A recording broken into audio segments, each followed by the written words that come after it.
South America, 15 million years ago. A monster creature called the terror bird is the king of beasts in this terrain. You look at them, they had this absolutely huge head. This would have been a very powerful weapon. For the only time in history, a bird is top predator on an entire continent. Then, the terror bird treks 7,000 miles to North America.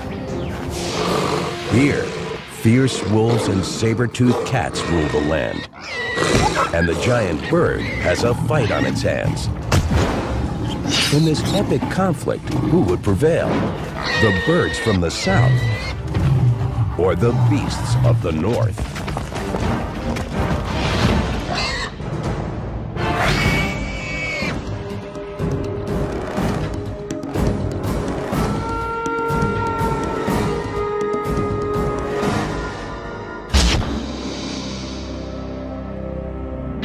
In the chronicle of life on Earth, dinosaurs reigned as history's greatest predators.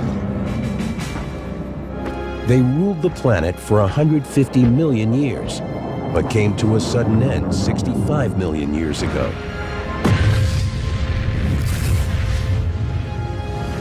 Many believe an asteroid or comet killed off the dinosaurs. Once they were gone, the job of top predator was open. Mammals would become great predators on the rest of the planet. But in South America, things were different. The Isthmus of Panama had not yet appeared, and waters surrounded the continent. In this isolation, evolution took a strangely different turn. The continent was a giant island, laced with open savannas bordered by forests. Here, the mammals were docile plant eaters, ranging from large sloths to bizarre armored creatures such as the glyptodont.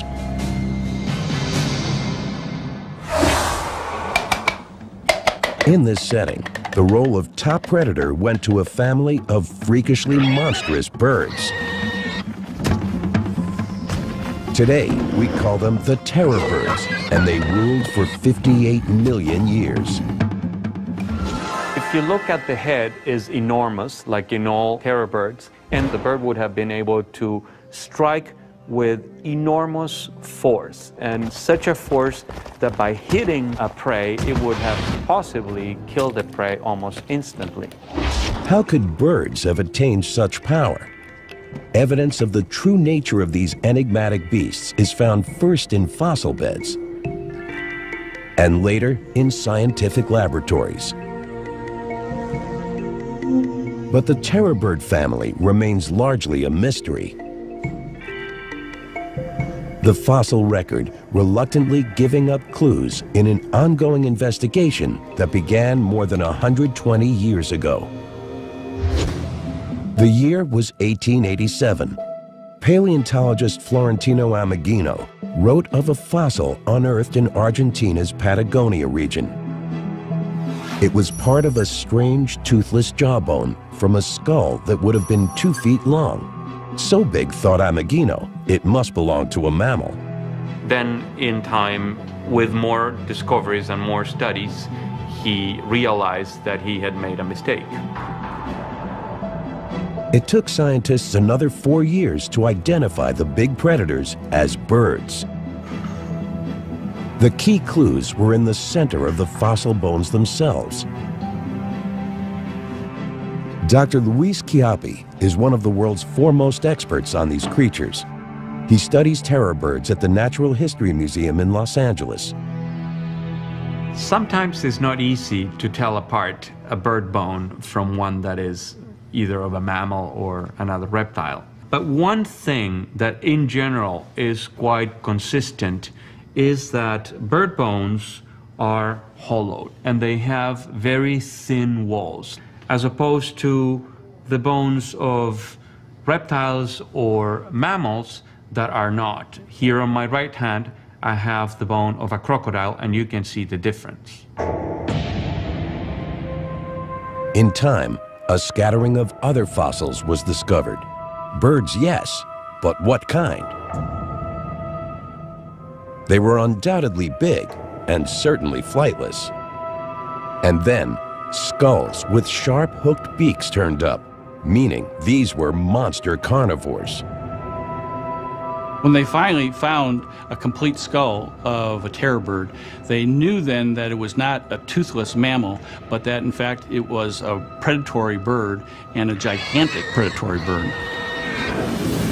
Hooked beaks and sharp talons are two characteristics terror birds share with all modern raptors.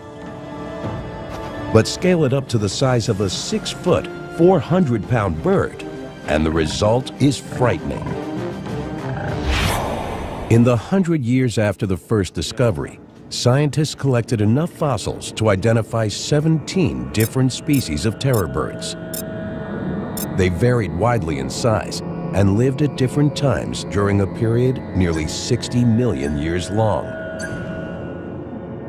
But in 2005, the unexpected happened. What appeared to be a totally new terror bird came to light in Argentina. High school student Guillermo Aguirre-Zabala was fossil hunting with a friend when they stumbled onto an historic discovery. Guillermo, now a paleontology student in Buenos Aires, had been interested in fossils ever since he was a young boy. The find was in the summer of 1999. I don't remember the exact date, but it had to be March. It all happened outside the village of Camacho, near the western edge of Argentina's vast region of Patagonia. Terror birds are known to have ranged from here through Uruguay and Brazil.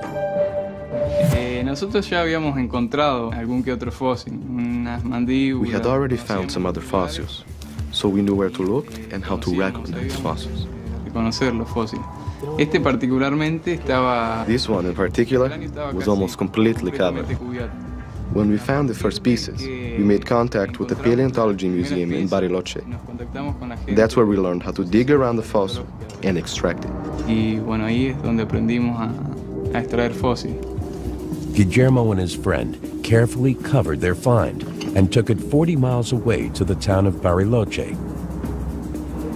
They gave it to the town's tiny paleontology museum, where it remained nearly unnoticed for 5 years.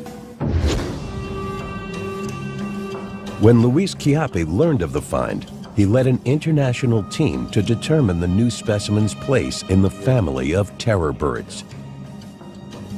He discovered it was a totally new species. Seeing this enormous skull that's about 20, almost 30 inches in length is just like, psh. I mean, it's a wow moment, no question about that. Chiappe's team dated the skull at 15 million years old and named it Colencan guillermoi. Colencan for a native Patagonian spirit, guillermoi for Guillermo. Colencan was a spectacular find. It was a new species with a head unlike any other bird in history. At 28 inches long and with a skull essentially bigger than that of a horse, the skull of Colencan is the largest bird skull ever. Chiappe compared other terror bird fossils to Colencan's skull, plus a leg and toe bone found with it. He hoped to learn how big Colencan was, how strong, how fast. See whether we can talk to Sarah. By examining the skull from a smaller terror bird, Luis Chiappe begins to get an idea of what the new species looked like. While in Bariloche, paleontologist Sarah Bertelli analyzes Colencan bones in the town museum.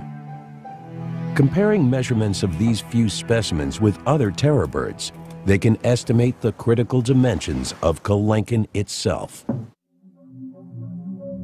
Although the skull was the most spectacular find, a complete leg bone also provided surprises. Este es el hueso de la pata de Colencan. This is the bone that corresponds in humans to the connection between the ankle and the toes. The proportions of the leg bone are unexpectedly slender for such a large bird. Some other large terror bird species are thick-framed and thought to have been slow ambush predators. Kelenken with these bones is different.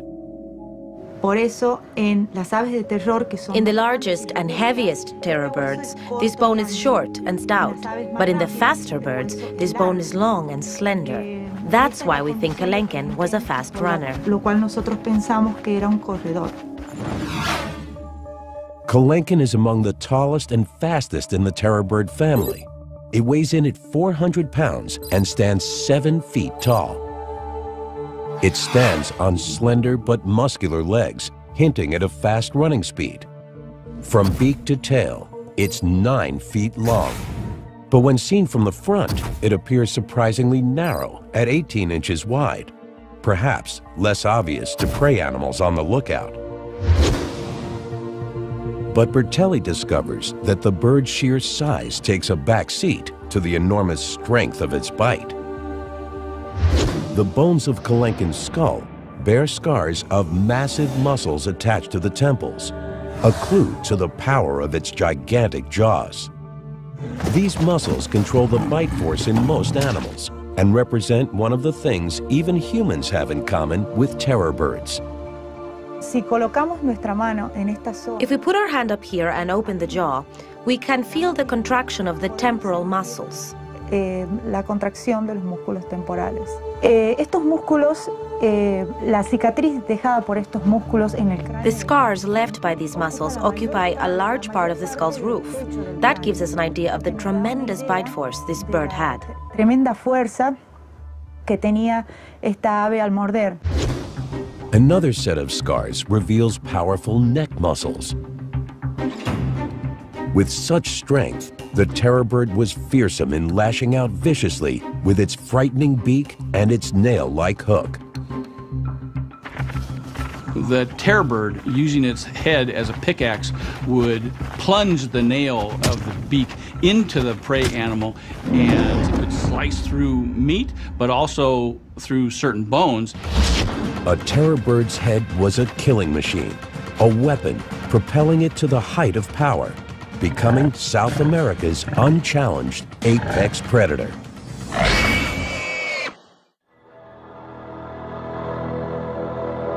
In South America, the head of the terror bird Kelenken is driving new research into these extraordinary predators. The fossil skulls of the terror bird family are evidence of their use as weapons for swift, efficient attacks. But now, advanced technology can tell us how those skulls worked. All right, this will be exciting. In the United States, 2 scientists prepare to use a medical CAT scanner to probe the inner structure of terror bird skulls. Let's get this thing set up. Larry Whitmer is a professor of anatomy at Ohio University. He's hosting Bob Chandler, a terror bird specialist from Georgia State College and University. All right. What are you doing now? Well, we're going to get it lined up here so that we can get it sort of centered and square within the X-ray beam. So we'll run the laser right down the top there. We're good. The process takes the skull of a terror bird and turns it inside out. The entire scan lasts less than a minute, but the pictures it produces will provide clues to the nature and behavior of terror birds as they lived and hunted.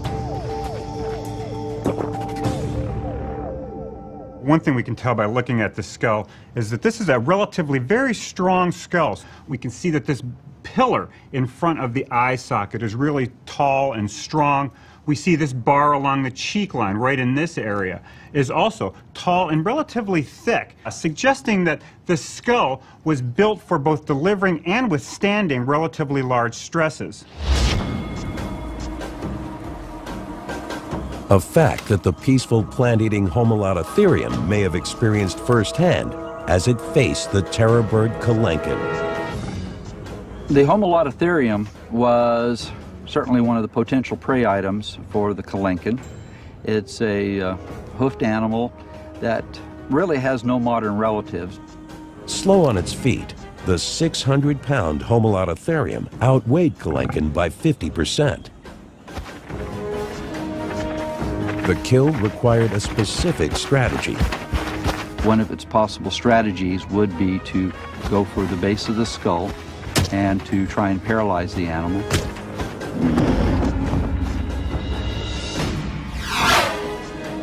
Once the prey was down, a terror bird's beak was all about shredding flesh, a familiar behavior in birds of prey even today. I know. Joe Camp is a Southern California animal trainer. Using a modern-day hawk, he demonstrates how the sharp hook is a primary tool for any bird of prey, living or extinct. It gives you a really good idea of how the beak works. Basically, you can see the hook tears into the meat. You can see her doing that, kind of stabbing it. Then her lower bill comes up and shears it, and then she tears it on off. The bill itself is almost like your incisors, with the hook of itself being what would be like our fangs or an animal's fangs. The terror bird's gigantic head was more than a mere feeding tool, however. Paleontologists see it as its primary attack weapon. Inspiring scientists like Stephen Rowe to test the true strengths of the skull. We're looking at a potentially horrendous predator here. This would have been a very scary bird. How scary? Working at Australia's University of New South Wales, Stephen Rowe has loaded his computer with detailed data from a terror bird skull. What I've done here is build a very detailed computer model of the skull of a terror bird. Rowe has put his model through simulated movements to measure the stresses on the terror bird's skull in the attack mode during the violent mechanics of a kill. What this allows us then to do is to digitally crash test the animal, or digitally crash test the skull. So we can run it through different hypothetical behaviors to assess just how well the skull performs. Rowe's crash tests measure what kind of stresses are on the skull when the terror bird swings its head down, when it pulls its head back, and when it shakes its head from side to side. Stresses in the simulation are color-coded. Blue means very little or no stress. Green, a lighter blue through greens is medium stress, and then up into red, pink, and white, high stress regions. The digital simulations offer insights into the bird's attack capabilities, as well as what might give them trouble. The analysis supports the belief that terror birds use their heads to swing down, striking pickaxe style into prey. The animal has a prey item at the tip of its beak here, and it's moving its head down. Its neck muscles are pushing the head down into the prey. Under these conditions, the beak itself is not under a great deal of stress. When the terror bird bites and pulls, the skull also shows a lot of blue, meaning very little stress. Pulling with the beak is classic behavior for a bird of prey. The terror bird is well adapted to tear that prey apart with its beak by driving the beak in and pulling with that wickedly recurved tip of the beak there. But Rowe's electronic assessment also revealed a weakness in the mighty terror bird. In attacking and feeding on prey, it would never shake its head from side to side. Here in this third simulation, the bird is biting down into a prey animal and shaking its head from side to side. And under these conditions, the terror bird's skull lights up like a Christmas tree. It really does not handle that kind of stress well at all.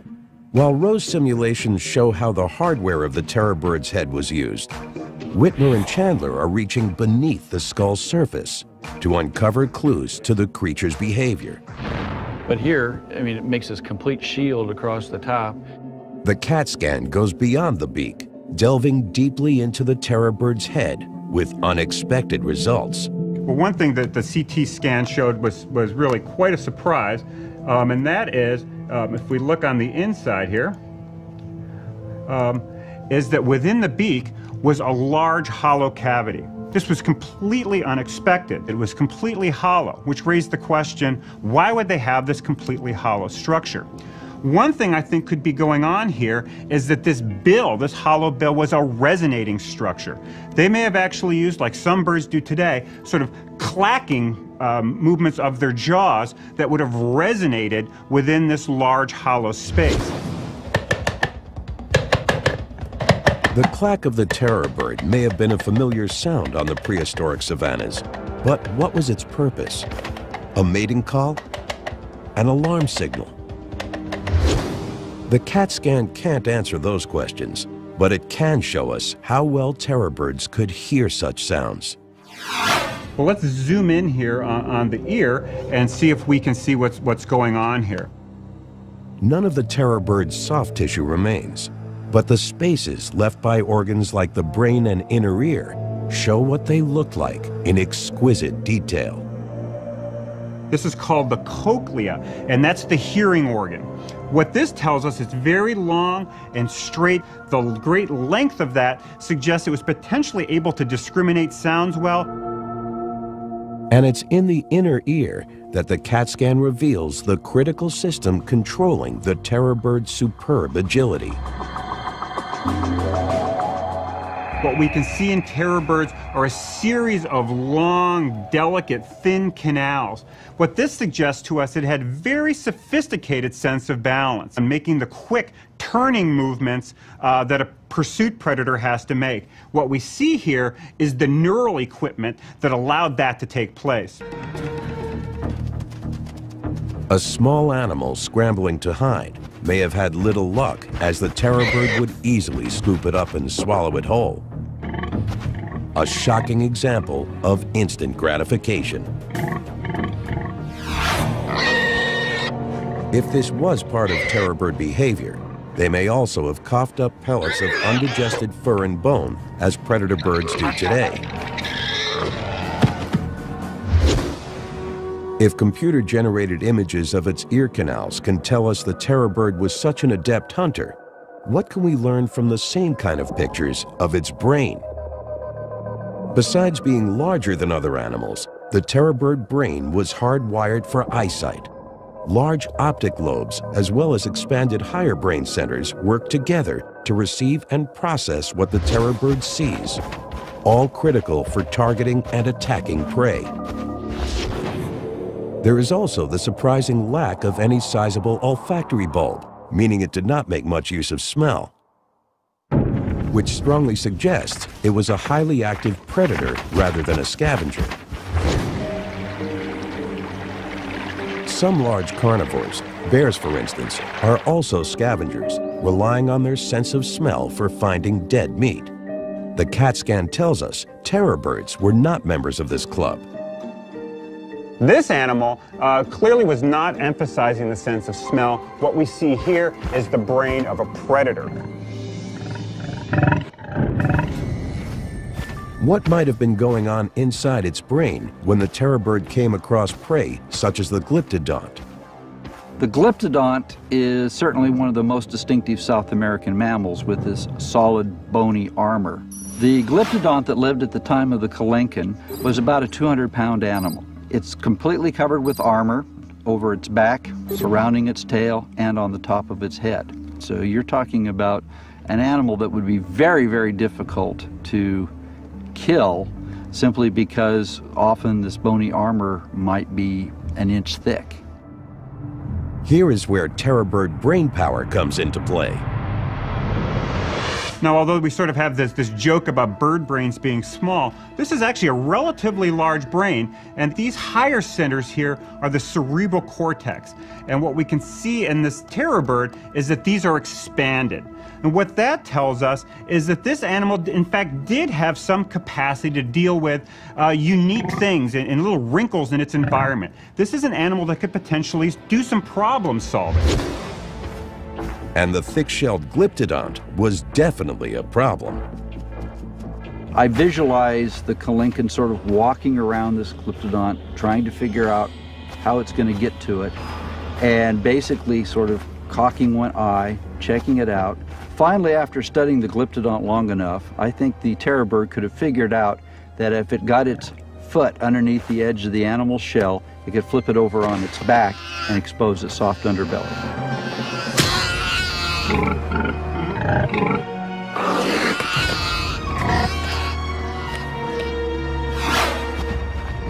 South America was a cornucopia of prey for Kalinkin and its relatives. As an active predator, a 300 to 400 pound terror bird had to eat 20 to 30 pounds of food a day, and the isolated continent provided it, remaining for the terror birds a virtual Garden of Eden. You really are talking about a smorgasbord of potential prey with very little competition that the terror birds could feed upon, some of them reaching quite large size. But nothing is forever. Our planet is an ever-changing one, and for the terror birds, the paradise of isolation would begin to crack with the rumblings of a volcano.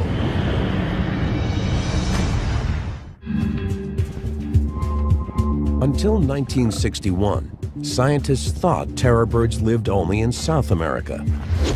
But a lump of leg bone and part of a toe raised an intriguing new possibility. When Titanus was first found in North America, it wasn't believed. It was thought that it had to be something else. This videotape shows scientists working underwater in Florida's Santa Fe River at the exact site where they found fragments of a creature identified as Titanus walleri, the first and still the only terror bird known in North America. Can you imagine the thrill that it was to have this first specimen, an unknown species that was here in Florida? This creature, from a continent isolated from the world by water, ended up nearly 7,000 miles from its origin. Its route was paved in the lava and ash from Earth's volcanoes.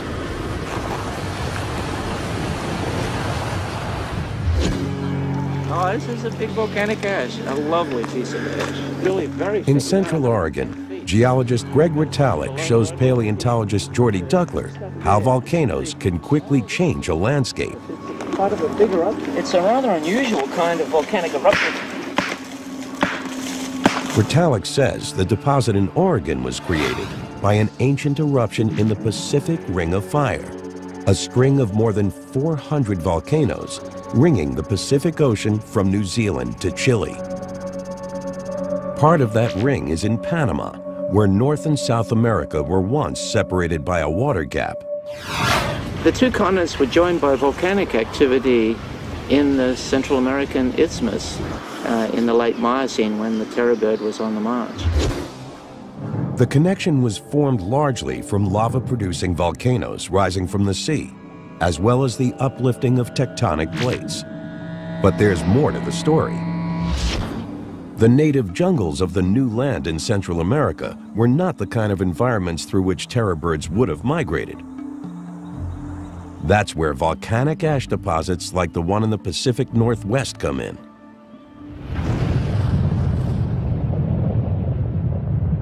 Mount St. Helens was an eruption of this sort, but it just created about a meter of ash. This one created 110 feet of ash, and at 600 degrees centigrade, it was a much bigger eruption than Mount St. Helens, and it would have created enormous stretches of open country. The volcano that created this deposit exploded 200 miles away. The thick layer of rock it left behind can be seen in places over an area of more than 120,000 square miles. The unfortunate creatures that are in the way of this flow, they're gone. They're toast. Everything.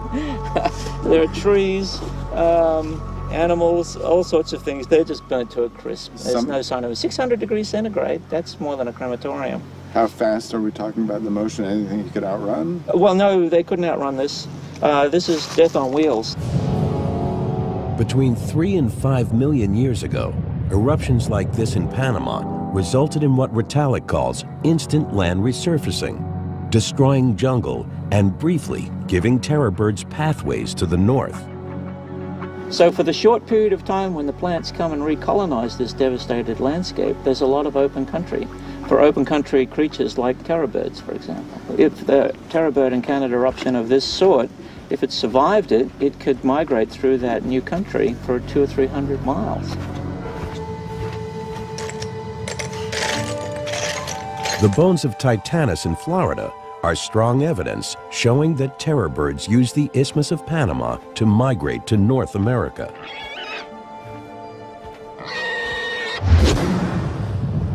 When volcanoes filled the gap between the two continents, the resulting land bridge made migration possible.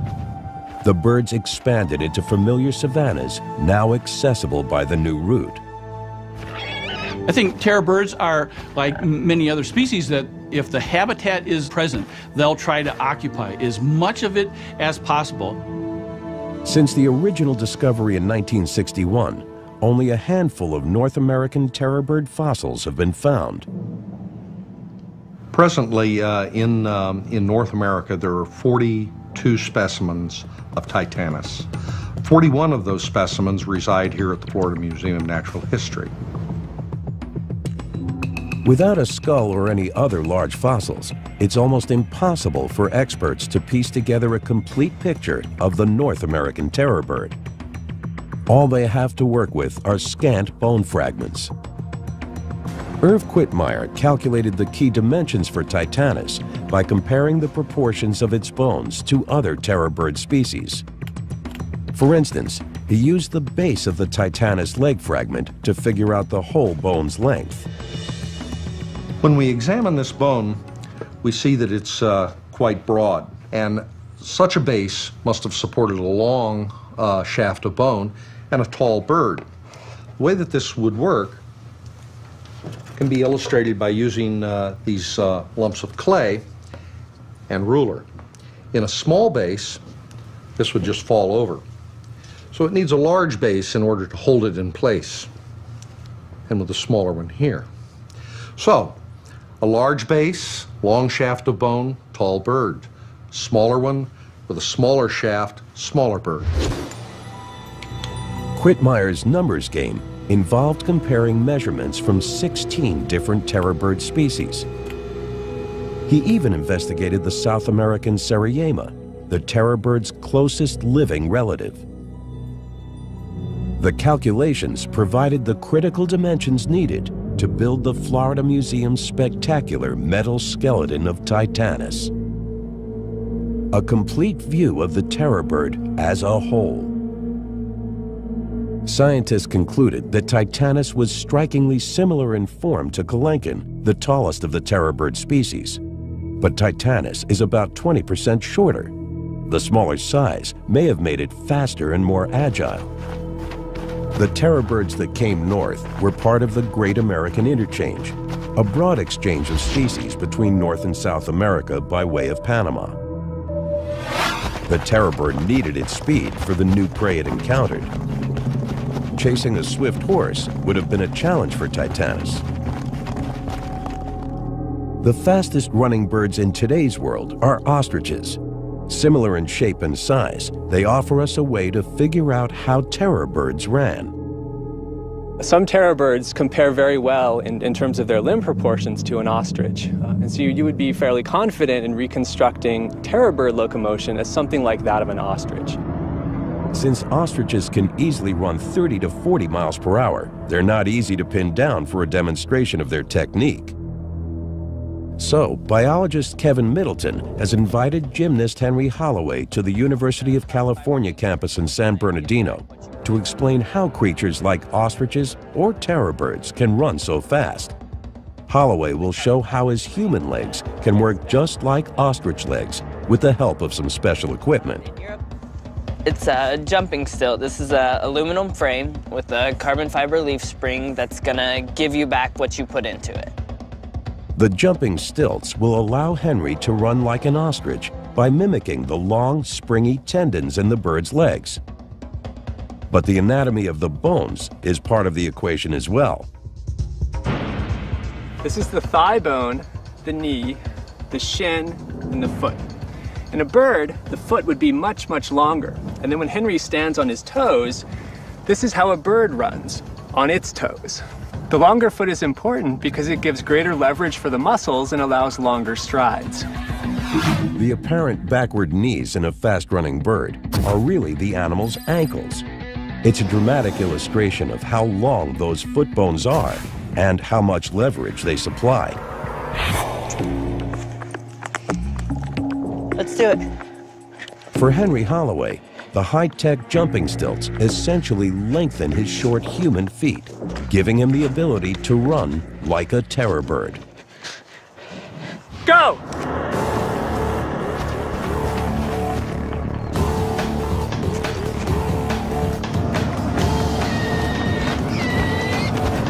As he goes, each stride is 7 feet long, and he can do 23 miles per hour. Terror birds, with bigger legs and bigger muscles, had 10-foot strides and could probably do 40, just as ostriches can today. During a high-speed chase, Titanus had to run to the side of a primitive horse to avoid kicks from its hind legs. The terror bird struck effectively from this offset position. With that pickaxe, drive the nail into the back of the neck, make a severe wound there, and then allow the animal to bleed to death before they came in to finally dispatch the animal.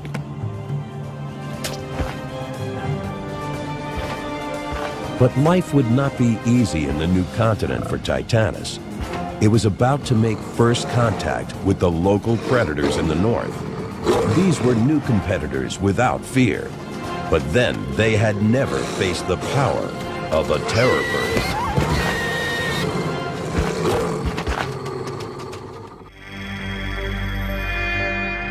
Around 5 million years ago, in what is now the southeastern United States, a mysterious newcomer from South America feeds on a primitive horse.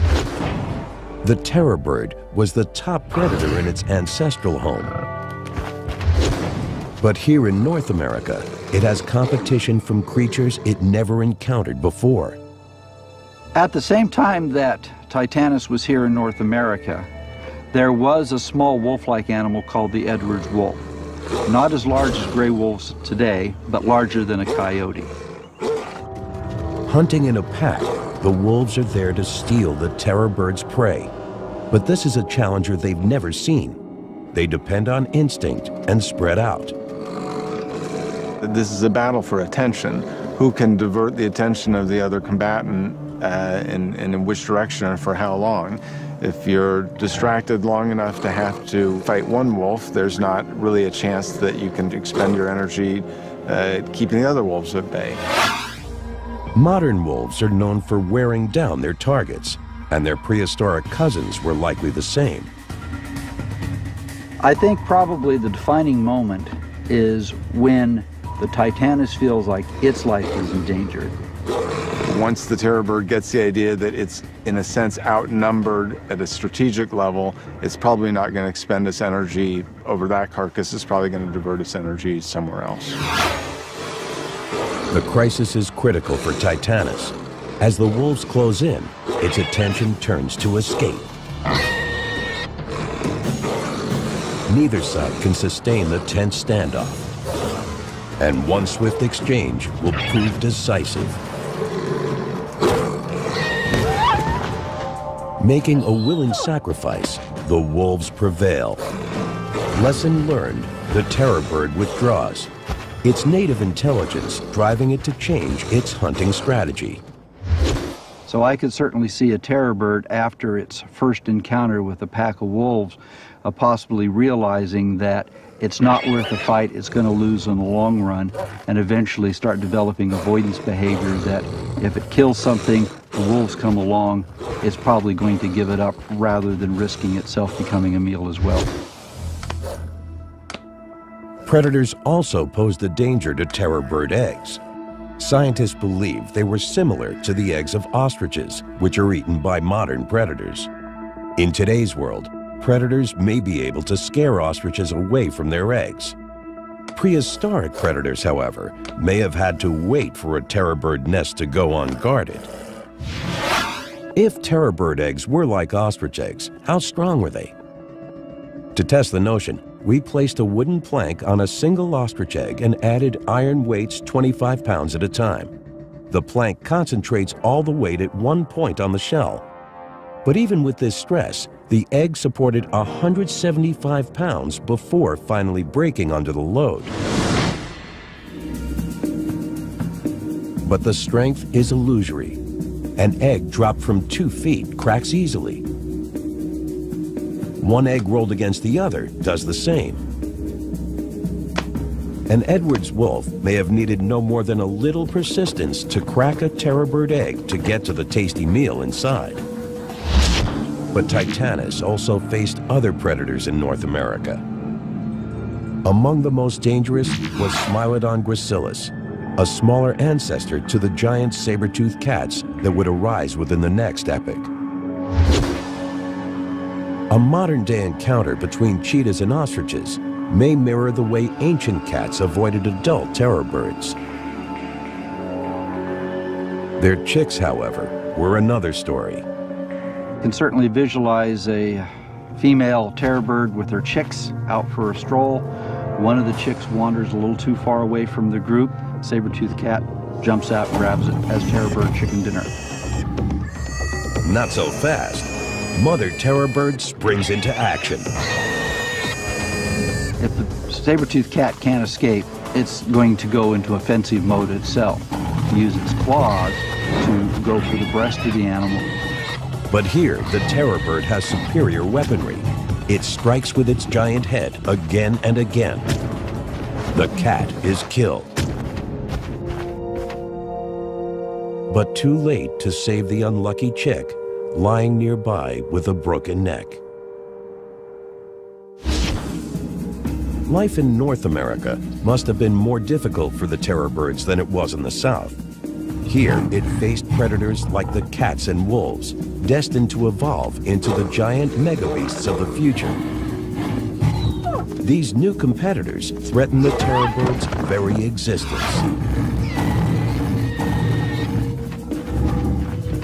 Titanus as a species was in mortal danger.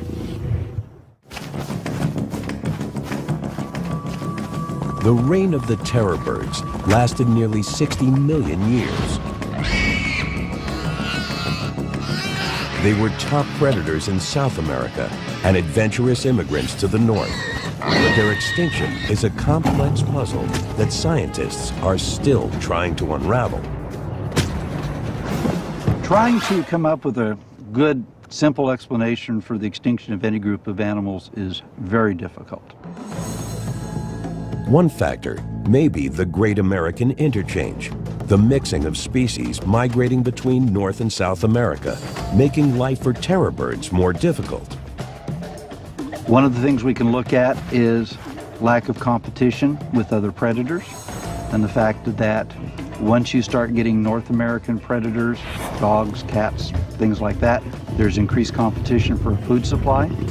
2 million years ago, terror birds in North and South America may have been hard-pressed to find a meal when saber-toothed cats shared their territory.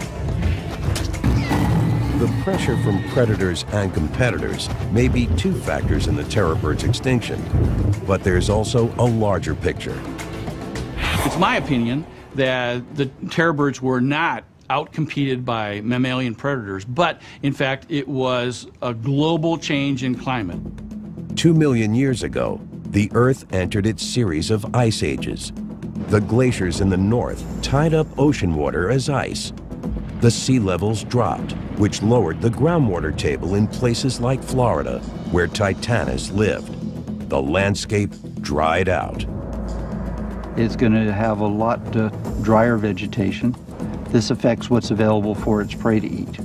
So you're going to have a change in the numbers and the variety of animals that Titanus might have been feeding upon. So it's sort of a domino effect with the climatic change leading up to eventually the demise of Titanus. In South America, the Andes continued the upward push they had been making for millions of years. blocking more and more rainfall as time passed, the savannas to their east changed into drier steppes, further robbing terror birds of habitat. Environment, predation, competition. Each is a suspect in the mystery of the terror birds and why their long success finally came to an end. Is it one? Is it a combination of all three? It's too early to tell at this time, but that's part of the challenge of what we're doing in this science, is as we build upon our knowledge of these animals and understand them a little bit better, we can eventually get to that ultimate question of why aren't they around today? The epilogue of the terror bird story is still unfolding in the fossil digs of Florida. While the big birds were known to have roamed the earth millions of years ago, it was once considered possible that Titanus, the last of the terror birds, may have lived as recently as 10,000 years ago. This means they might have had contact with humans. Titanus, we have not seen a single fragment. It's probably just not the right environment for Titanus. It's the right time, the right age, but it's not it may not be the right environment. Scientists Richard Halbert and Bruce McFadden direct a dig in a limestone sinkhole where sediments hold fossils of the Great American Interchange. The timeline riddle for Titanus was important to solve. Humans on the same turf as terror birds could have hunted them out of existence. If Titanus lived until about 10,000 years ago, one possible explanation for why Titanus, the terror bird, might have become extinct was human influences, because it's pretty clear that by that time, humans were spreading through North America. The problem was this. On dry land, fossils are found in sedimentary layers. The position of the layer usually corresponds to the date of the fossil. But the Titanus fossils were found underwater, where the Santa Fe River had moved them around. Where are these fossils from? Because then they're found as single individual fossils out in the middle of the stream rather than in-place sediments in the sinkhole. Divers found the Titanus fragments mixed up with bones from animals known to have lived 10,000 years ago. So how old could they really be? Bruce McFadden solved the mystery with the chemical signatures of the minerals in the fossils. He compared Titanus bones to specimens known to be very recent and others known to be 2 million years old. When bones become fossils, they absorb minerals from the local groundwaters, and those minerals are unique for every period of time. So fossils that are formed at different times have different chemical signals. McFadden ground tiny amounts of fossilized bone from the Titanus pieces and prepared them for analysis by a mass spectrometer.